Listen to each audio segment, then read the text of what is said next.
من نافع العمل الصالح يا أرحم الراحمين. حديثي في هذا اليوم عن إمام الموحدين وهو إبراهيم عليه السلام، الذي قال الله جل وعلا عنه: إن إبراهيم كان أمة قانتا لله حنيفا ولم يكن من المشركين.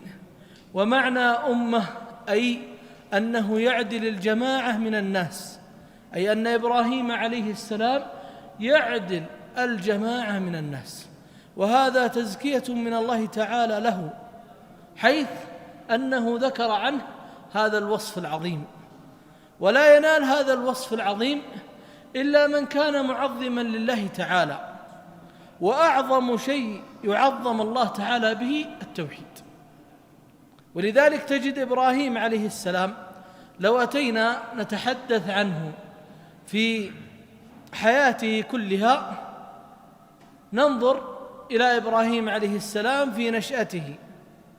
نشأ في بلاد يعبد فيها غير الله تعالى، تعبد فيها الكواكب من دون الله تعالى، فلم يقبل منهم ذلك.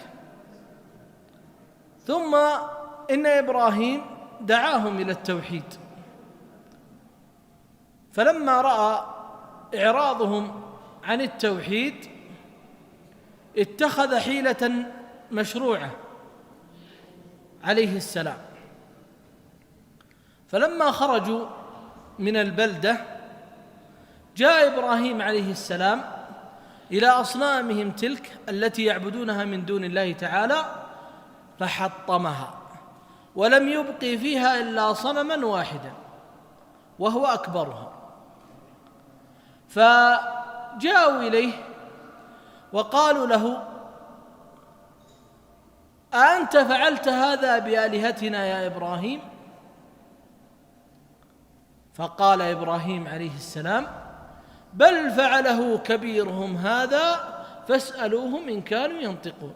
وقد كان إبراهيم عليه السلام ينظر إلى أصبعه وهم يظنون أنه ينظر إلى الصنم، وهو يقصد أصبعه وهم يظنون أنه وإنما أراد أن يقيم عليهم الحجة بذلك. فجاءوا إلى عقولهم وعادوا إلى رشدهم وقالوا: فعلا صدق إبراهيم عليه السلام، كيف نعبد هذه الأصنام من دون الله تعالى؟ ثم إنهم نكسوا على رؤوسهم مرة أخرى، فقالوا لإبراهيم: إنك تعلم أن هذه الأصنام لا تنطق. ثم سألوا الأصنام وسألوا الصنم الكبير وقالوا: من الذي قام بتكسيرك؟ فأنطق الله تعالى الصنم اختبارا لإبراهيم عليه السلام، فقال: إن إبراهيم هو الذي كسرني. فأخذوا إبراهيم وقيدوه، ثم أضرموا نارا شهرا كاملا. كان الطير إذا صعد من تلك النار من فوقها يسقط من حرارتها. ثم لما حصل هذا الأمر أن الله تعالى أرسل جبريل عليه السلام وقال له: يا إبراهيم ألك إلي من حاجة؟ يعني تريد مني شيء؟ قال: أما إليك فلا، وأما إلى الله فنعم. وهنا نستفيد فائدة عظيمة، وهي: قدر ما تستطيع تستغني عن الناس فافعل ذلك. إبراهيم عليه السلام، شوفوا هذا الأمر، أرسل الله تعالى جبريل، وجبريل لا يخالف أمر الله تعالى، ومع ذلك لم يلتفت حتى إلى جبريل. قال: أما إليك فلا، وأما إلى الله فنعم، حسبنا الله ونعم الوكيل. قال الله تعالى: قلنا يا نار كوني بردا وسلاما على إبراهيم. وترى هذا المعنى يرسخه النبي صلى الله عليه وسلم في قلوب الصحابة وفي قلوبنا. بايع الصحابة النبي صلى الله عليه وسلم، ثم في آخر البيعة قال لهم النبي صلى الله عليه وسلم: وألا تسألوا الناس شيئا. فبايعوا النبي صلى الله عليه وسلم. فكان أحد الصحابة إذا بعد وفاة النبي صلى الله عليه وسلم إذا سقط عقاله وهو على الخيل لم يطلب من أحد أن يناوله العقال، وإنما ينزل بنفسه ويأخذه أو صوته، وهذا من كمال الاستغناء عن الخلق. ولذلك ابن تيمية رحمه الله يقرر معنى عظيم، وهو أن كمال عبوديتك لله استغناؤك عن الناس، هذا يقول كمال. واستدل كذلك بحديث آخر عن النبي صلى الله عليه وسلم قال 70,000 يدخلون الجنة بدون عذاب ولا سابق عذاب، فقالوا يا رسول الله علمنا منهم، قال هم الذين لا يكتوون ولا يتطيرون ولا يسترقون، يعني ما يطلبون من أحد يرقيهم مع أن الأمر طلب الرقية مباح، وعلى ربهم يتوكلون. فهذا المعنى يقرره النبي صلى الله عليه وسلم، أنك تستغني عن الناس قدر الإمكان. ولذلك كمال إبراهيم بكمال عقيدته عليه السلام. ثم في هذا الموقف وفي هذه القصة أبوه آزر كان مشركا، فكان يدعوه. القرآن يصف لنا هذا الأمر، الله تعالى يذكر لنا كيف أن إبراهيم عليه السلام يتلطف مع أبيه.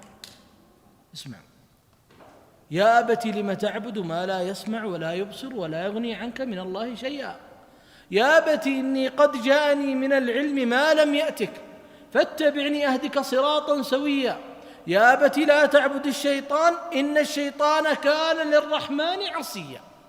شوف كيف يقول له يا أبتي يا أبتي يا أبتي يا أبتي، لم يزجره ولم يناده باسمه ولم يرفع صوته عليه، وإنما يتلطف له أشد التلطف، مع أنه صاحب حق ليس صاحب باطل، ومع ذلك لم يغره الحق الذي عنده أن يعتدي حتى على أبيه. ولذلك هذا الموحد لا بد أن نكون قدوة له، أن نتخذه قدوة لنا. إبراهيم عليه السلام قدوة لنا، نتخذ قدوة لنا، يدعو للتوحيد ومع ذلك يتلطف له. فكيف بحال بعضنا قد يرفع صوته وقد يأمر أباه بأمر واجب عليه كالصلاة مثلا، ومع ذلك يرد عليه برد غليظ شديد ولا يلتفت ولا يتخذ إبراهيم قدوة له. هذا لا بد أن يستقر هذا المعنى في قلوبنا. فإذا أتيت تنادي أباك أو أمك لا تنادي باسمه. وكمال توحيدك بحسن خلقك، كمال توحيدك بحسن خلقك، تعرف الربوبية والألوهية والأسماء والصفات وتعرف معاني الأسماء والصفات.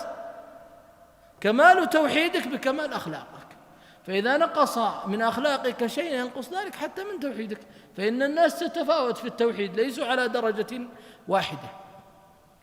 ثم نستفيد فائدة ثالثة، وهو أن إبراهيم عليه السلام لم يرضى بالباطل، ولم يرضى أن يعبد غير الله تعالى، ولم يرضى أن يتخذ مع الله تعالى شريك، ولم يرضى إبراهيم عليه السلام أن يجعلوا لله الولد، تعالى الله عن ذلك علوا كبيرا، فأنكر عليهم ذلك.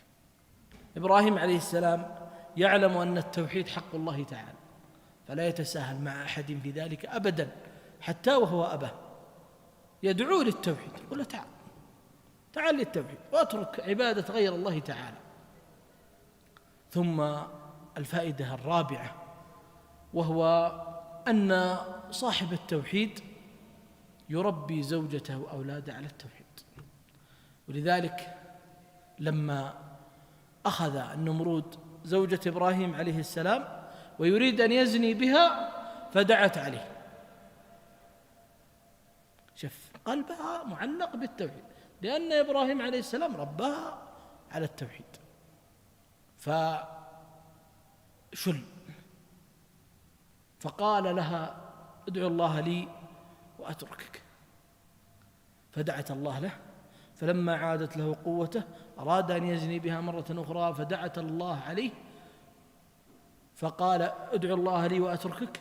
ففي المرة الثالثة أراد أن يزني بها فدعت عليه فقال ادعو الله لي وأتركك، فدعت الله له فقال أخرجوا هذه الملعونة من عندي. يقول وهو الملعون، هو المشرك بالله تعالى. هي امرأة مؤمنة تخاف الله تعالى عفيفة لا ترضى لنفسها أن تقع في شيء من الزنا، فأخرجوها وأهدى لها هاجر. فخرجت إلى إبراهيم عليه السلام وهو يصلي. شوف الموحد كيف لم يجلس يلتفت ويفكر ويقول الله أعلم إيش اللي حصل معه أو كذا أو كذا، لا، وإنما أخذ يدعو الله تعالى، يصلي ويدعو الله. هكذا المؤمن يعلق قلبه بالله، لا يلتفت إلى شيء من الأسباب أبدا. فأشار إليها إبراهيم عليه السلام وهو في الصلاة فقالت لقد رد الله كيد الفاجر في نحره وأهداني هذه هاجر. ثم نستفيد هنا فائدة أن المؤمن يغار على محارمه، لأن النبي صلى الله عليه وسلم قال إن الله يغار وإن المؤمن يغار، ومن غيرته أن حرم الفواحش. من غيرة الله تعالى أنه حرم الفواحش. فنستفيد فائدة أن المؤمن يغار على نفسه أنه يقع في الحرام، ويغار على أهل بيته أنهم يقعون في شيء من الذنب، ويغار على أسرته وعلى مجتمعه من أنهم يقعون في شيء مما يخالف أمر الله تعالى. ثم انظروا إلى إبراهيم عليه السلام يربي ابنه على التوحيد. إبراهيم عليه السلام يرى في المنام رؤيا أنه يذبح إسماعيل، وقبل ذلك زوجته هاجر أخذها وذهب بها إلى مكة، وذهب ترك. يصف الله تعالى هذاك الموضع فيقول بواد غير ذي زرع عند بيتك المحرم، يعني ليس فيه بشر وليس فيه شجر ولا شيء، ما فيه إلا الحجارة. فتقول يا إبراهيم لمن تتركنا؟ فلا يرد عليها. فتقول يا إبراهيم الله أمرك بذلك؟ فيقول نعم. فتقول له المؤمنة التي رباها على التوحيد إذن اذهب فلا يضيعنا الله تعالى. وإسماعيل لما رأى في المنام أنه يذبحه قال يا بني إني أرى في المنام أني أذبحك فانظر ماذا ترى. قال يا أبت افعل ما تؤمر ستجدني إن شاء الله من الصابرين. ولذلك قال لأبيه اجعل وجهي في التراب حتى لا تنظر إلي فيرق قلبك علي فتترك أمر الله تعالى. فجعل وجهه في التراب فأخذ بالسكين يريد أن يذبح ابنه، فإذا بالسكينة لا يأذن الله تعالى لها أن تقطع رقبة إسماعيل، يمنع الله تعالى، يحفظ الله إسماعيل من أن تقطع تلك السكين. فقال يا رب أمرتني فامتثلت وهي السكين لا تقطع. فأنزل الله تعالى كبش يفتدي به إسماعيل. تروا إبراهيم هذا الموحد العظيم لا يرضى أن يعبد غير الله، ولا يرضى أن يتخذ ولد مع الله تعالى الله عن ذلك. ولذلك إبراهيم عليه السلام بريء من كل من عبد القبور، وبريء من كل من عبد ولو كانوا صحابة، وبريء ممن ينسب لله الولد من اليهود والنصارى. إبراهيم عليه السلام بريء من هؤلاء كلهم. نسأل الله العظيم رب العرش العظيم أن يوفقنا وإياكم لكل خير، وأن يجعلنا وإياكم ممن حقق التوحيد الخالص. هذا وصلى الله وسلم على نبينا محمد. جمعية الدعوة والإرشاد وتوعية الجاليات بأبها، بالدعوة نحيا.